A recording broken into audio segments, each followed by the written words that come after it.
Kohrutusmaterjalid, põhiline punane vask, siis vaevalt, et keegi nüüd hõbedat tänapäeval enam kohrutab. Eritellimuse peale ainult.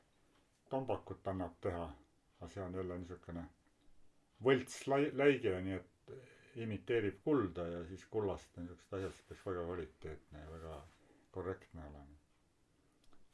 Ja pannoode ja nõude topside jaoks ka aitab alumiinium, kui õppida või õpilastele või. Ja olenevalt detailist, väiksed need pannood, asjad, pildid, 0,5 punane vask. Mis seal täidismaterjalidena siis? Ei klassikaline on, eks ole, pigi erinevate koostistega vastavalt siis meistrile. Must pigi ja siin on iga asju sisse sulatatud. Siis idamaades on savi, niisugused allikad, savised allikad, need kuulsad idamaa hõbesepad istuvad allika ääres ja siis savi peal kohrutavad. Siis on see, nagu ma rääkisin, et õhus on võimalik teha. Minul tuli hädaolude sunnil, pidin hakkama pliid kasutama. Sest tollal kuskilt pigi kätte sellist ei saanud, mille peal oleks. Ja siis ega ei olegi, ma kasutan ka tinalehte või pliilehte. Ja siin on nüüd jäljend. Harjumaa jahimeeste see metskits. See nüüd jääb, siit võtan plaadi pealt ära siis, kui ma olen ta valmis kohrutanud. See on nii-öelda jääkprodukt. See on jääkprodukt, jah. Ja tavaliselt ühe hoiad alles, et järgmine aasta ei peaks hakkama leiutama. Ja sellel on siis 2 etappi. Ütleme,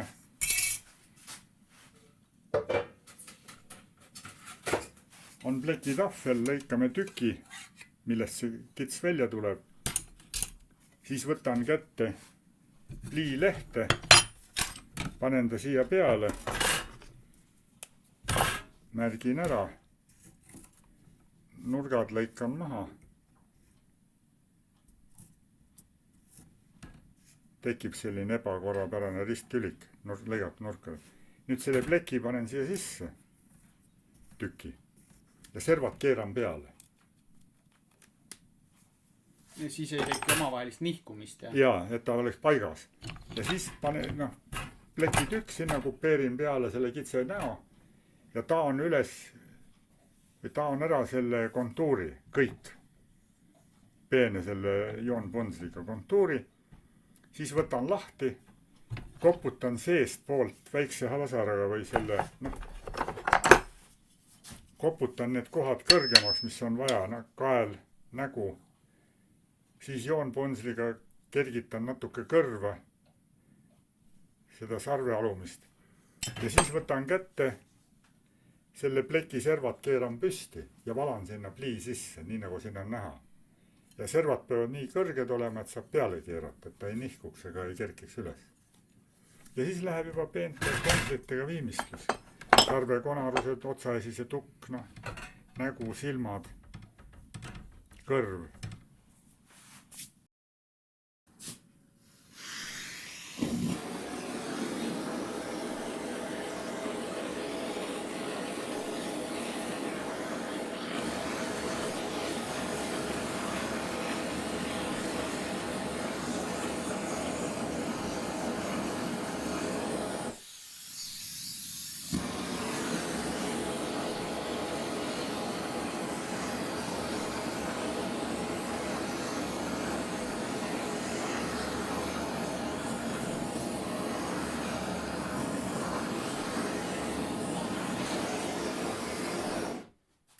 Punast vaski siis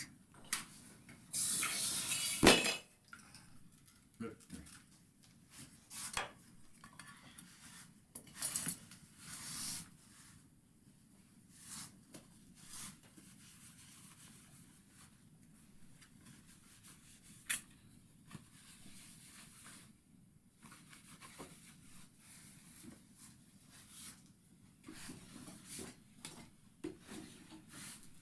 Nii, lähme siis vaatame, mis sellest tegime.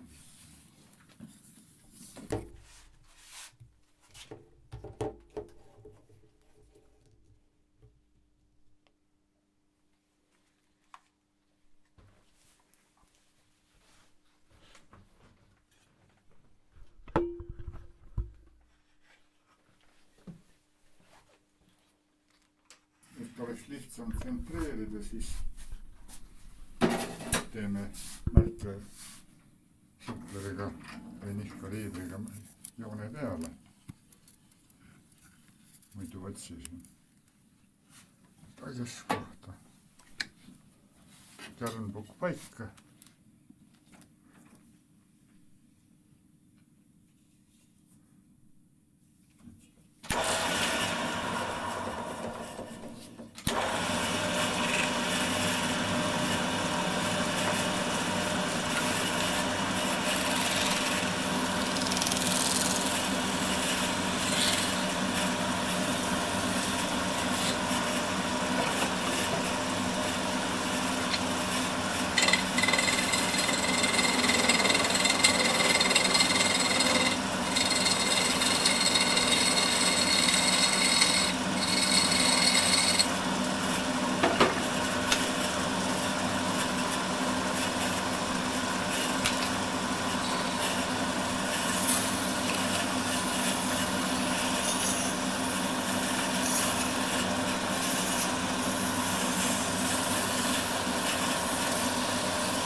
Jälgime, et see pind oleks nõgus, trugitav pind. Kui ma ta sirgeks laseks, siis ta kipub võtti minema. Kui ma ta püsti jätan, siis ta hakkab kaela tagant lõhema. Nii et selline ilus kaar.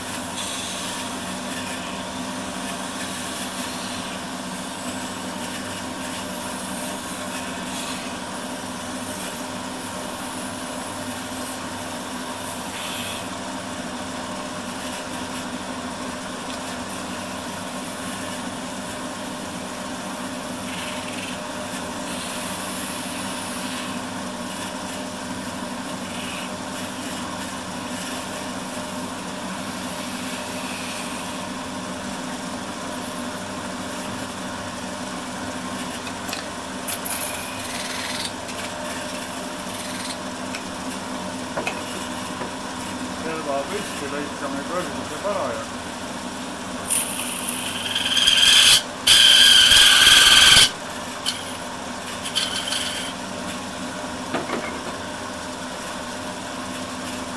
Anname kerge eelpainde.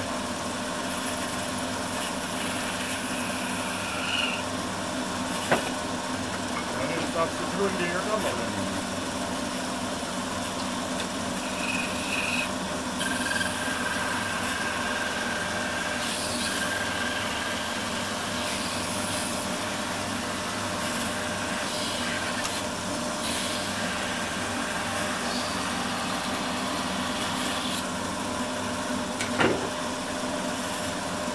Veel seda vaha peale ja silume ära. Ja ta on natuke lühem ka, et täpselt ühes mõõdus tuleksid asjad kõik.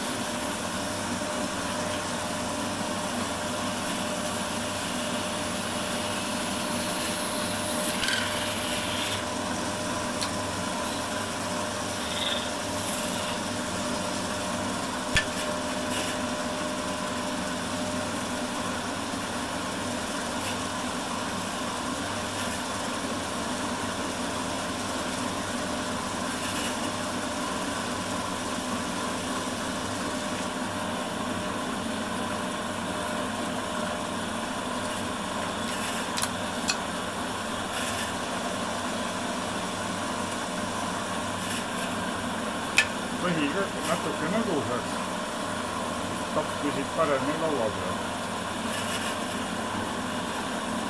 Ja kuna ta on niisugune pikk ja silinder, siis ta on vaakumiga kinni praegu, siis peab purraga maha lükkama.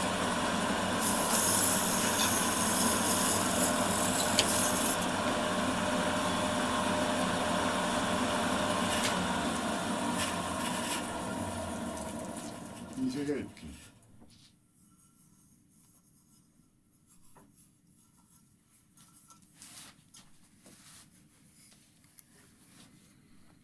nii, ja nüüd tuleb ta pehmeks lasta. Sest muidu võib ka kalgi peale see kalgimaterjali peale kohlutada. Aga siis jääb joonis, nagu sealt näidiste pealt võib vaadata, joonis jääb madal. Ei teki seda üles paisutamist.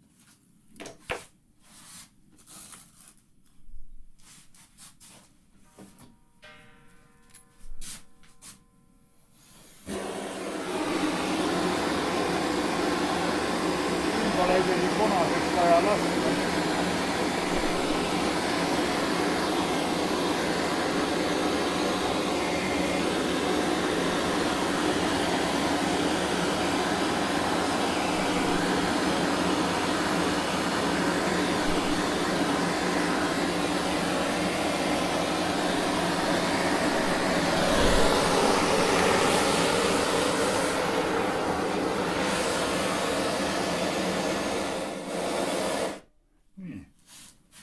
Nüüd on pehme. Nüüd hakkame tina sulatama.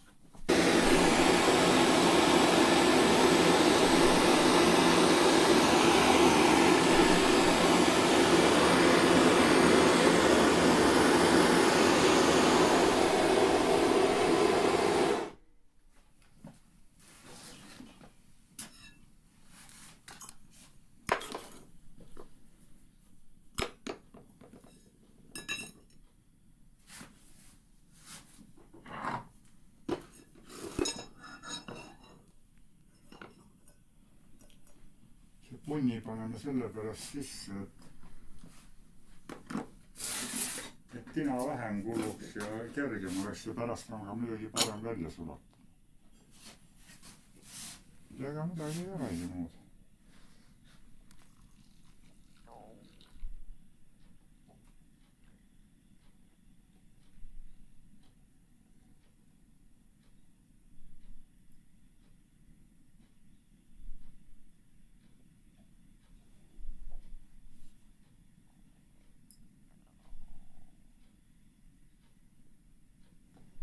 Kõik.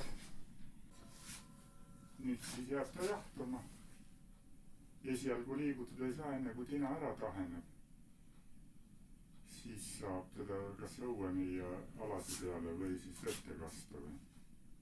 No pärast trugimist ja tina sisse valamist, kui toorik jahtunud on, võtame kätte ja katame ta valge lateksiga, et saaks pildi, mille peale joonistada, et ei oleks silmadel nii raske jälgida. Ja lateksvärvi kuivamise aeg umbes on milline? No ütleme, kui teda ilma kuumutamata kuivatada, siis on ta ikkagi 12 tundi. Nii et õhtul teed ja hommikul saad teha, aga fööniga siis on 5 minutit. No nii, ega siin päris ühtlaselt seda pinda vaja pole. Sellisena kvaliteet aitab küll. Ja paneme ta siis nüüd kuivama.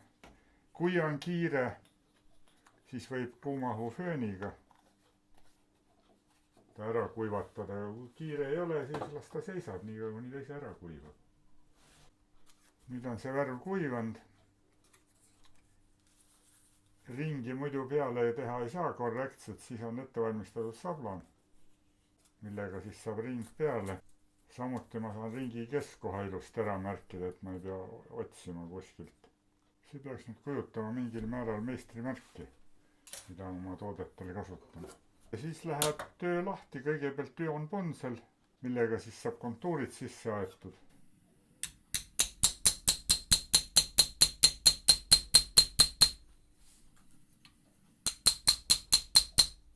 Kui on ponsel õige nurga all, siis ta jookseb ise mööda metalli ja ainult anna koputa pähe ja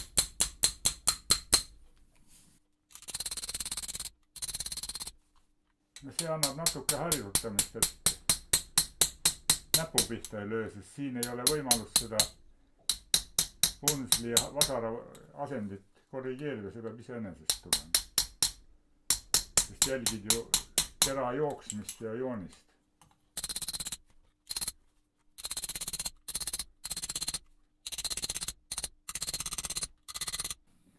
No nii, kontuurring on olemas.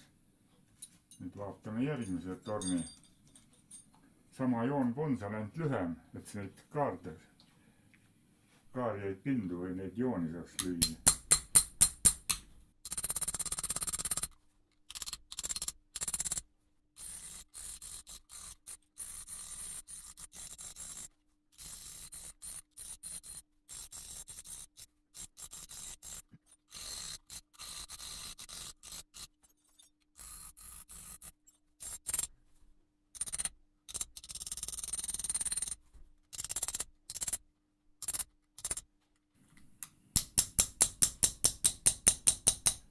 Nii, kontuur on sees. Kõige parem on, kui ta ise läheb. Et sa hoiad siukse nurga all või kätt õiges suunas natukene toetades ja... No natuke on, ütleme niimoodi vaadates, ta on viltu. Ja. Siis on ka lihtsam keerata seda kaldjo või ümarjoont, eks ole. Ja siin oli näha, praegu natuke käsi krampis hommikul. Kui ma teda hakkan suunama, siis ta kipub, jõud on peal, siis ta kipub välja joonest jooksma. Aga kui ma saan ta vabalt lasta, siis ta jookseb ilusti puhtalt. Ja nüüd siis otsime üles täpitsa. Huvitav kummaga teha, siin on 2 tükki neid. Proovime sellega. Ja läheb selle taustpinna madalamaks tagumiseks selle täpitsega. See jätab ka siis ühtlasi niisuguse kerge faktuuri. Hakkame kuskilt peale. Kui on kontuur veetud joonpunsliga, siis hakatakse seda tagumist pinda sisse nagu lööma ja jäigaks taguma. Ja see tuleks teha hakata, kui sul on mingi kindel piirjoon, näiteks nagu siin on see ring, siis väljapoolt sisse poole. Siis ta kergitab selle kirjatähe üles ilusti kummi, annab talle vormi. Kui hakata väljapoolt või sissepoolt väljapoole minema, siis see täht jääb tükk maad madalamaks, aga servasid kergitab üles. Onniga töötled ja siis kõige paremad tulemuse saab siis, kui sul on see ära taotud, pesed ta puhtaks ja siis teed viimase lihvi nendele, et siis on seal näha need kohad. Muidu lateksi alt ei paista välja need kohad, mis on tornist puutumata jäänud. Aga siis, kui sul on puhas, siis saad veel viimased täpid ja mõni koht on kõrgemaks. Selline täpits on kitsam. Sellega ei mahu enam sinna kitsesse vahesse.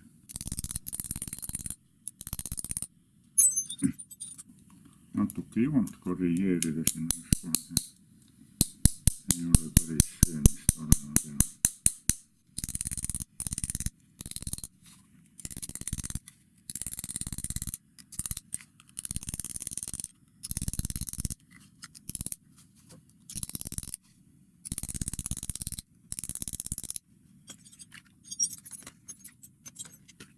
Alati on see, et kui sa seda esimest kontuuri lööd, ikka tekivad väiksed jõnksud ja need pole mõtet enne kõrvaldada, enne kui on see pind ära töödeldud selle krobeliseks.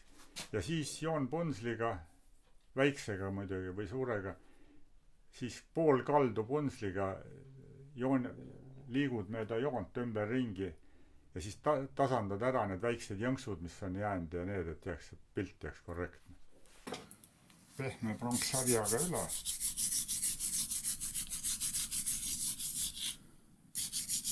Ja siis nüüd on veel kord üle vaadata. Kõigepealt tegid sa nüüd niiske karukeelega või? Jah.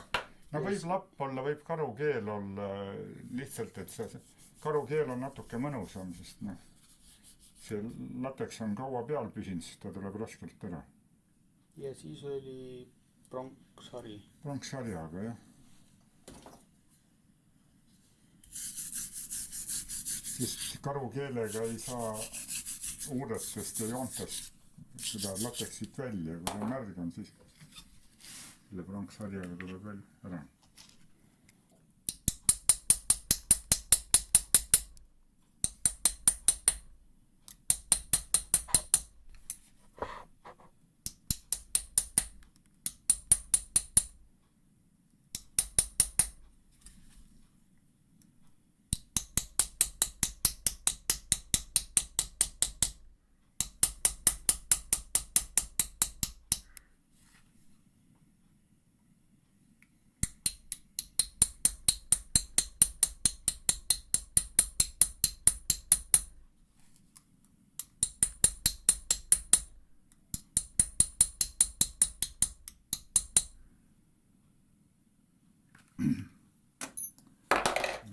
ta on, nii ta nüüd on.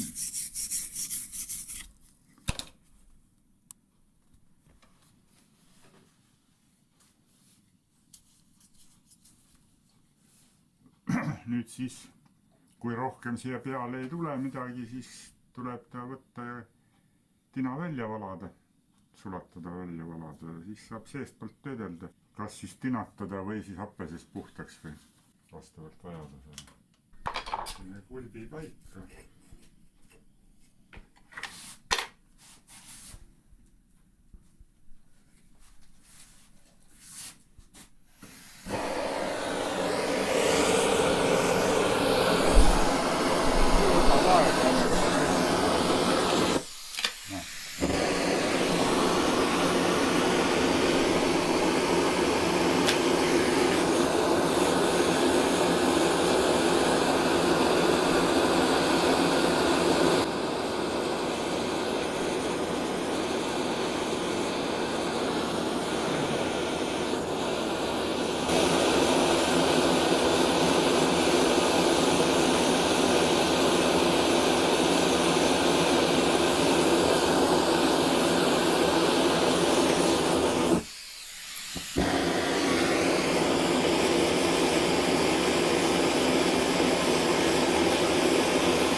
Seest on ta muidugi tina, aga see pliin, räägime kogu aeg tina.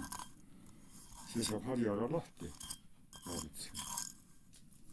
Ja siis võib tinutada või. Nii et ühe topsi elu siis on nähtud. Sündimine.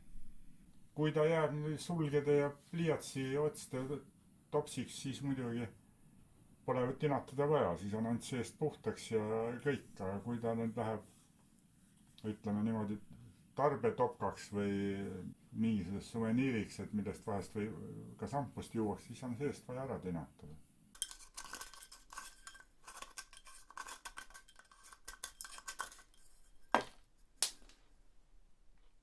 Peaaegu kohas.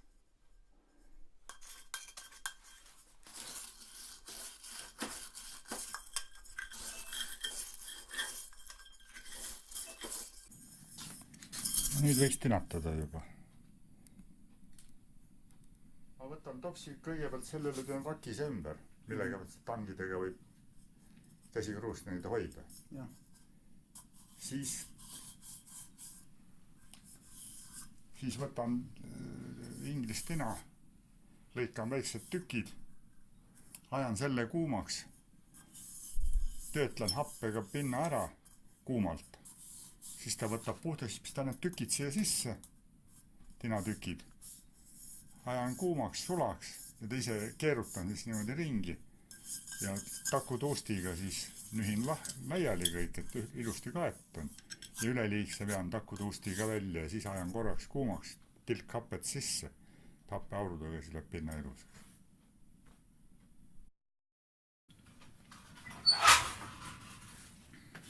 No ütleme, kõige lihtsam pildi valmistamisviis oleks selline. Pehme vask alumiinium messingplekk. Tagakülje peale tehakse joonis. Ja siin on mingisugune pornograafia Oleviste kirikust. Ja siis joon ponsliga sellisega. Lüüakse tagant küljest kontuur sisse. Siis keeratakse ta õiget pidi. Ja mitte enam metalltorniga, vaid puustorniga taotakse see pind tasaseks. Jääb joonis kõrgem, see on oksideeritud ja see on nüüd, oksüüd on peal püsinud ja see asi on kuskil üle 40 aasta vana, kui ma tegin selle prooviks.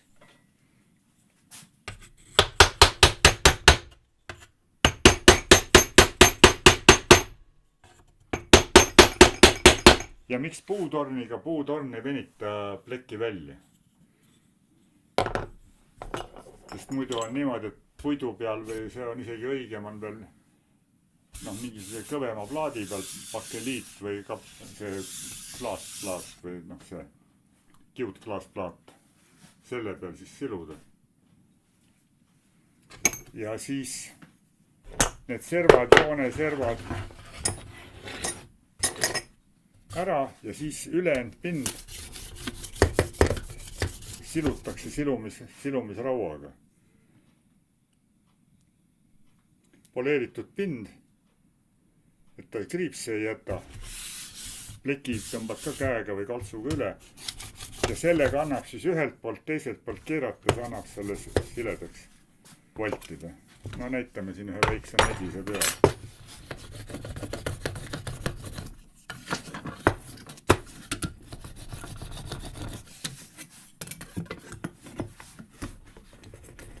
See tuleb serva peale panna või siis.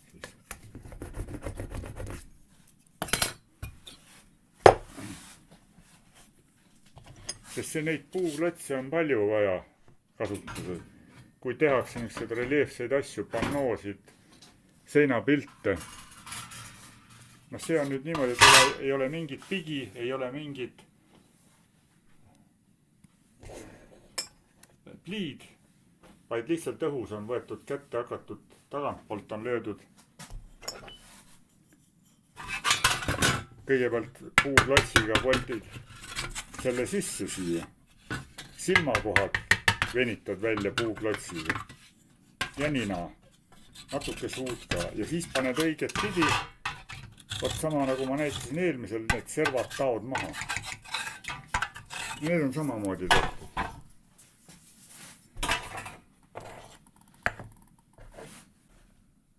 Ja siin on näha nüüd juuste peale, kuidas saab ka niisugust triipusid sisse, terava otsaga, punsliga vead lihtsalt käega.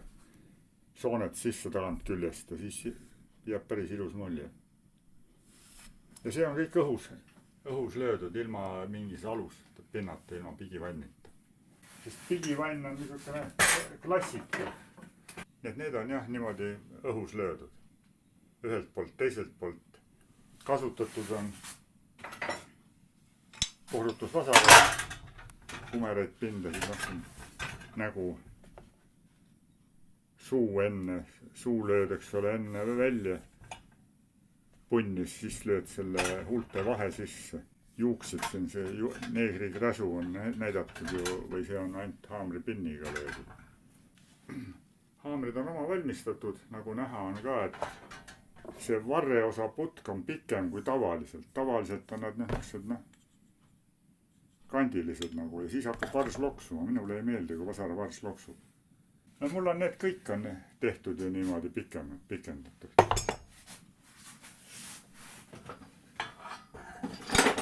See on suur vormimisvasar. See on silumisvasar. Suur vormimisvasar.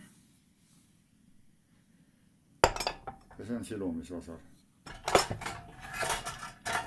Hästi libeda tallaga ja väikselt kumer, et siis need teravad nurgad sisse joonile. See on nüüd klassikaline juveliirivasar.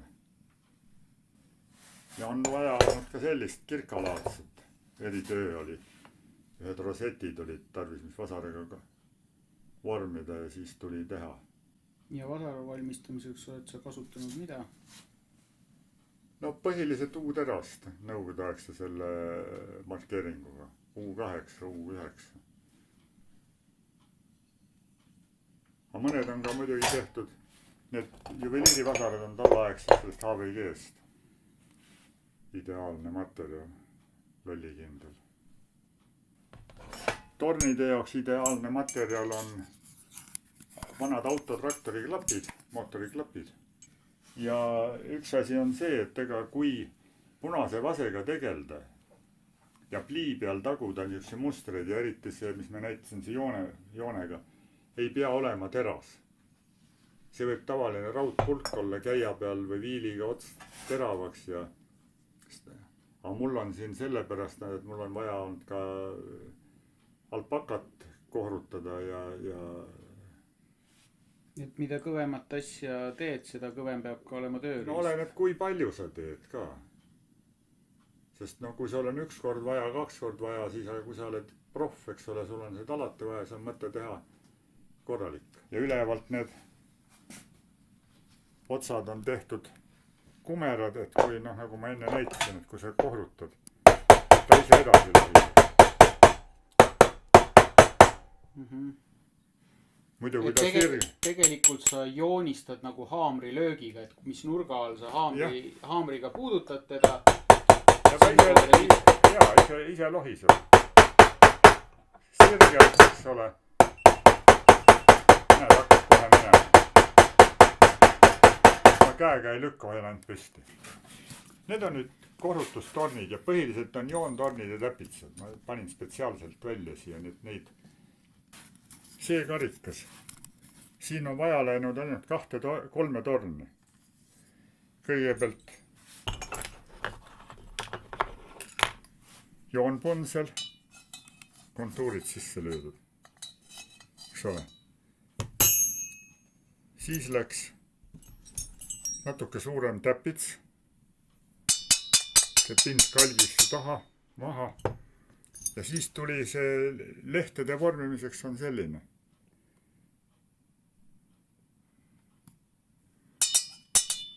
Nii et ainult 3 tööriista. Selle kannu juures on kasutatud seda tehnoloogiat, mis näidise peal me näitasime. Et põhi on maha taotud ja see ornament on üles kerkinud tänu sellele ja on siis niimoodi vahvalt punnis. Ja siin on üks jälle samas tehnikas, ainult tagapõhi on klassikaline selle ümara otsaga torniga löödud või punsliga. See katus on nüüd treipingis. Muster peale lastud ja pind karestatud spetsrulliga. Ja siin ma tahtsin proovida, kuidas on võimalik, kas on võimalik klombitud paekivimüüri teha. Ja tuli välja, et ei olnudki väga hull. Selline torn, joonpunsliga joonet sisse ja siis sellega niimoodi kaldu. Ühelt poolt kaldu, teiselt poolt. Ja oligi kõik. Siin on veel joonpunsleid, sellised õhukesed, hästi kitsa teraga. Sai tehtud selleks, et oli ühele preesile vaja kirjad sisse lüüa, see on kirja löömiseks.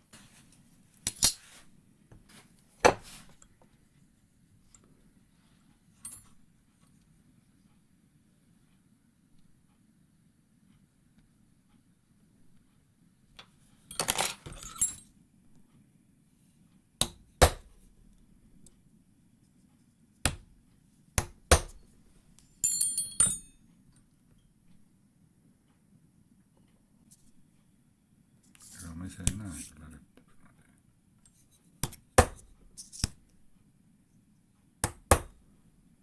Läks natuke viltu. Sellised põhimõte jätab.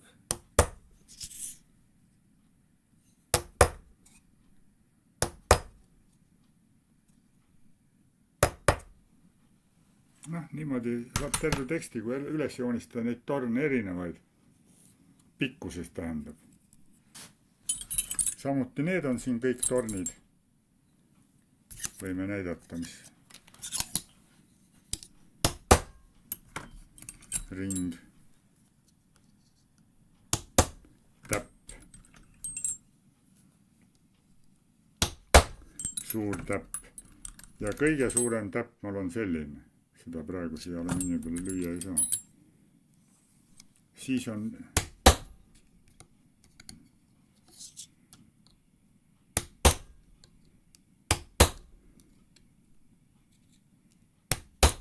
täpirida. Jah, täpirida. Hammas jookseb hambasse sisse, nii et ei tõsta tervemalt edasi, vaid kas vastavalt vajadusega üks või kaks hammast jätad korduma. Siis ta hoiab selle joone ja vahed kõik ilusad. Siin on üks rahva teemaline mingi mänd või kuusk või mis ta on, ma ei tea.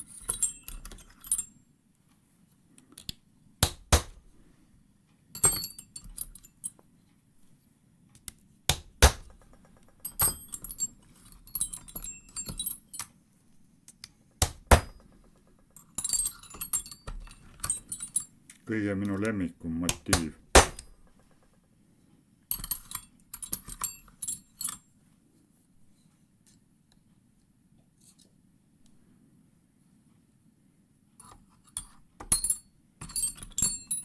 Ma ei näe ju. Noh, juba õnneks oli pilt. Ja siis on selle samasugune joone löömiseks ka peenem. Ja kuna need on nüüd üles kerkinud, siis siled alasi peal, see otse selleks on vaja seda silumi saanud.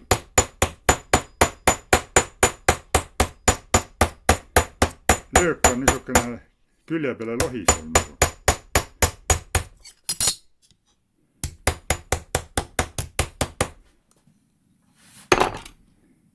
See on nüüd preesidele ja niisugustele asjadele mustrite sisse löömiseks.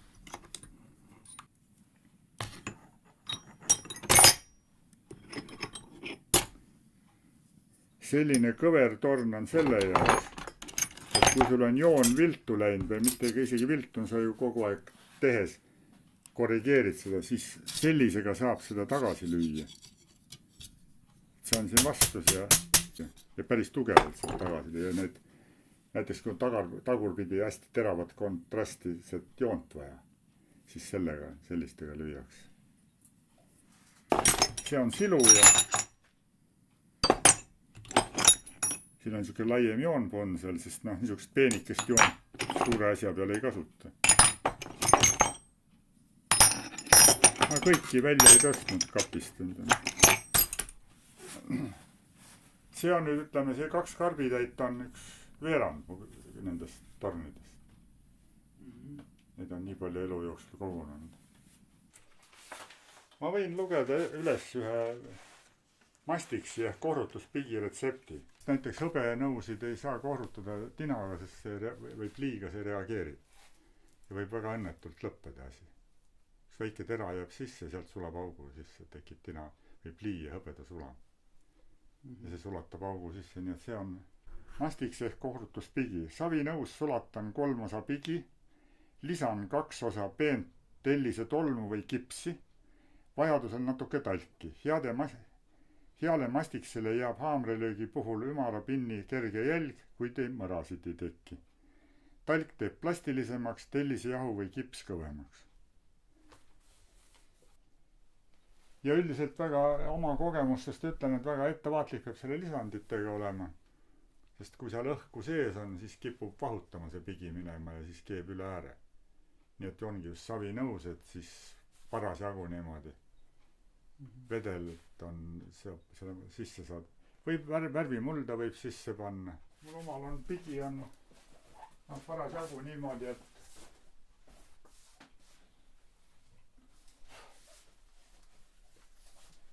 see on nüüd üks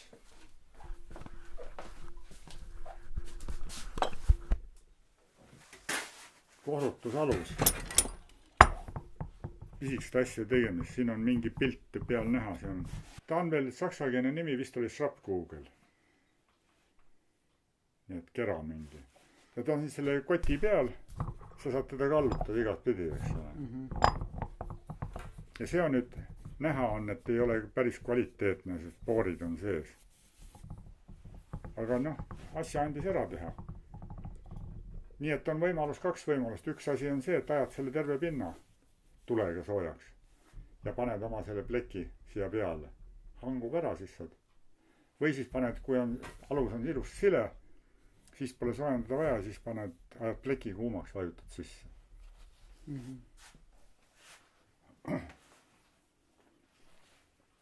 Ja kui siin on ka see, et kui ühelt poolt oled ära teinud, siis sulatad lahti, keerad teistpidi, vajutad jälle sulasse kinni ja saad teiselt poolt siis tavaliselt on nii, et enne teed tagumise külje ära. Et need kõrgendused ja asjad ja kõik, eks ole, oleks tehtud ja siis keerad teistpidi, sest fassaadi poole pealt siis juba on see viimane viimistlus. Mul on siin see oma esimene suveniirpakk järgi, mille peal need kõik plaadid on taotud. See on siis kummikihiga kaetud.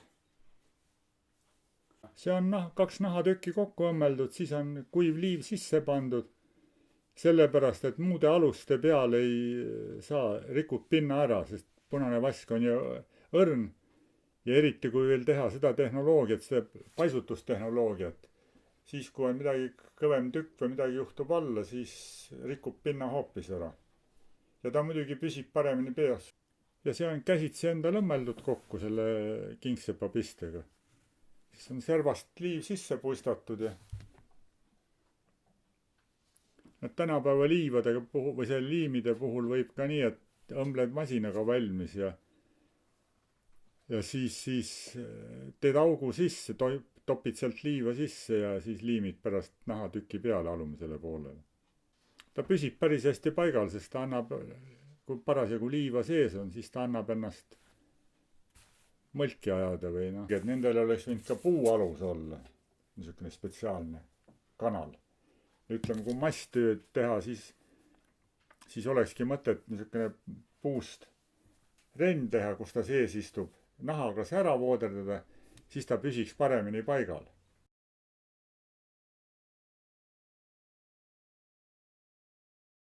Ja siin on üks töö, mis juba 10 aastat ootab lõpetamist. Seda juba tõstagi. See on nüüd. Sellest peab tulema üks veinikann. Ja see on kaalub päris palju. Ja toru on sees ja see toru on alati sees, et selleks, et esiteks materjali vähem läheb ja teiseks on pärast parem välja ka sulatada. Nagu täna nägid, eks ole. Jah, et torust lasid leegi sisse ja hakkas ilusti tulema või sellest avast. Jah.